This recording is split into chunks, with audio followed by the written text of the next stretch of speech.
my name's David Johnson. This guy over here is Ian Neal. We're from the company Natural Taste Consulting. Salt is essential. You need salt to live. We all know this. The problem is today we eat, Westerners, about 2 times what the WHO recommend, what doctors would recommend. The scientific bodies which determine how much salt a Westerner, a normal Westerner, would need are all of a general consensus that we need about 5 grams a day and we consume 10 grams. Now the question is, where does all that salt come from? The good news or the bad news is that most of it comes from the industry. So it is our problem if we're going to solve it. The problem is you reduce salt in food, the food just doesn't taste so good. It doesn't taste so good, you lose your consumers. Simple as that, right? So if you're going to reduce salt in food, you need something to bridge that gap in terms of the taste gap, right? Basically, you're going to taste a salt-reduced product, 30% reduced, so it's pretty bland, and exactly the same product with a tiny drip of our product added. So it's a pretty bland bouillon, yeah? Sorry. And now you're going to taste exactly the same with a drip, as I say, of this product added. So what is it made? What? It's a plant extract. Right. So it's derived from, it's a plant in the US, it's an edible plant, it's basically an extract of that plant which has been fermented. So from a Compass perspective, would the expectation be that we would use that instead of, when we're cooking, instead of salt? Because if the problem is the industry... It is the industry. You could see that everywhere. Yes, you would, but you wouldn't entirely replace salt. You can get maybe 30% of salt removed, which is already a huge step in the direction.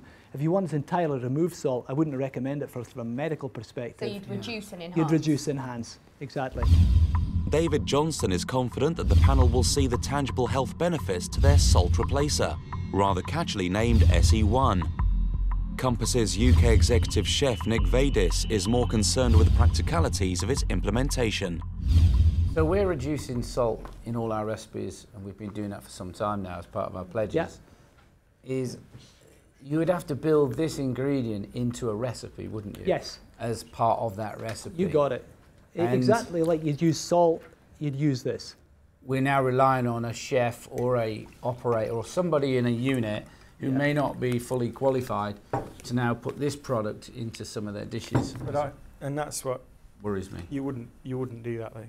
I absolutely get this in manufacturing. Well, what I would taking salt out, but still having the great flavour there, which people come to. Well, what I would do is you could have your salt manufacturer. That's what we're doing with some other companies. Is blend it into the salt itself, so that your guys in the kitchen are simply just adding salt as normal.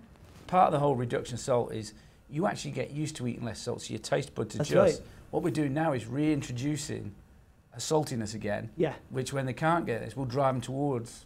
That's it. More salt it's an consumption. The slide I showed earlier, it's a driver of preference. You're in competition with your competition.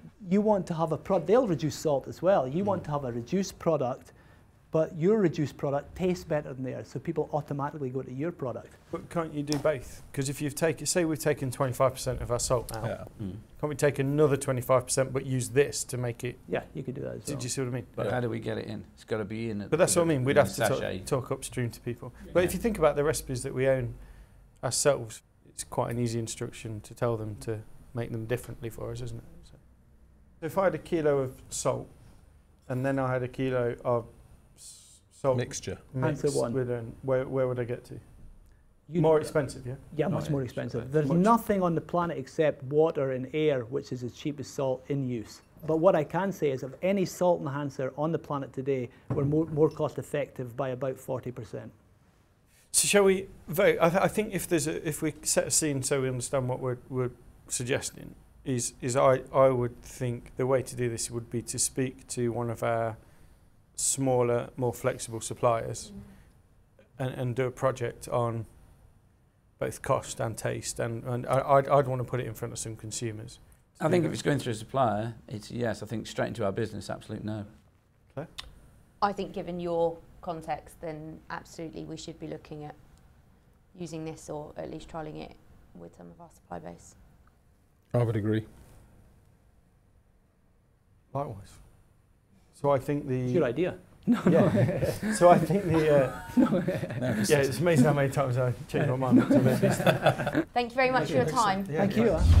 It's a cautious 4 yeses from the judges, who see the role of SE1 as a ready-mixed part of the supply chain, rather than as an active ingredient for use within kitchens. David and Ian can expect the outcome of trials soon.